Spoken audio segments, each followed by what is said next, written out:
Цусны чулуутай холбоотой дараагийн хамгийн их асуулт цусны чулуу хайлуулах юм байд юм уу? Ийм уучралдаа яагаад заавал цусаа ахуулах ёстой юм бэ гэдээ асуугаад байдаг. Тэгэхээр цусны чулуу хайлуулах юм байдгүй гэвэл байдаг, хэрэгэлдэг үү гэвэл хэрэгэлдэг. Гэхдээ энэ цусны чулууг хайлуулах эмийг хэрэглэх заалт гэж байдаг шүү. Ямар тохиолдолд хэрэгэлдэг вэ гэхээр нэгдүгээр цусны хүүдийг үүссэн чулуу маш жижиг хэмжээтэй байх ёстой. Өөрөөр хэлбэл цусны ширхэг шиг тийм жижигхэн хэлбэртэй ерөөсөө чулуу болж бүрэлдээгүй байх ёстой гэсэн үг байна шүү дээ.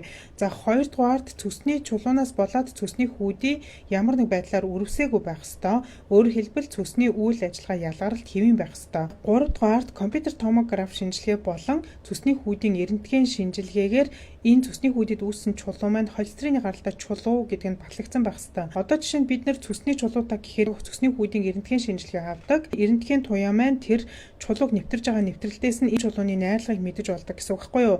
Тэгээд эрентген авахад энэ чулуу холестерины гаралтай чулуу байх юм бол бид нар эмийн эмчилгээ хийж болон харин өсөд гаралтай чулуу байх юм бол бид нар эм уусан ч гэсэн энэ чулуу хайлахгүй гэсэн үг. За дөрөвдүгээрт ямар нэг байдлаар мэс засал хийлгэх боломжгүй хэтэрхий өндөр настай хүмүүст бид нар энэ цусны чулуу хайлуулах эмийг бол хэрэглэж болдог. Гэхдээ энэ цусны чулууг хайлуулах юмнууд гач нөлөөтэй байдаг. Жишээ нь гүйлгэн, илгэний үзүүлэлт ихсэн, за илгийг гэмтэх ч юм уу иймэрхүү гач нөлөөнүүд байдаг учраас энэ хүүдийн чулуу хайлуулах юмыг заавал эмчийн хяналтан доор эмчийн зааврын дагуу хэрэглэх ёстой гэсэн үг. За тэгээд цусны чулуу хайлуулах юмыг нэг уухтаа 6 сараас дээш буюу урт хугацаагаар уудаг.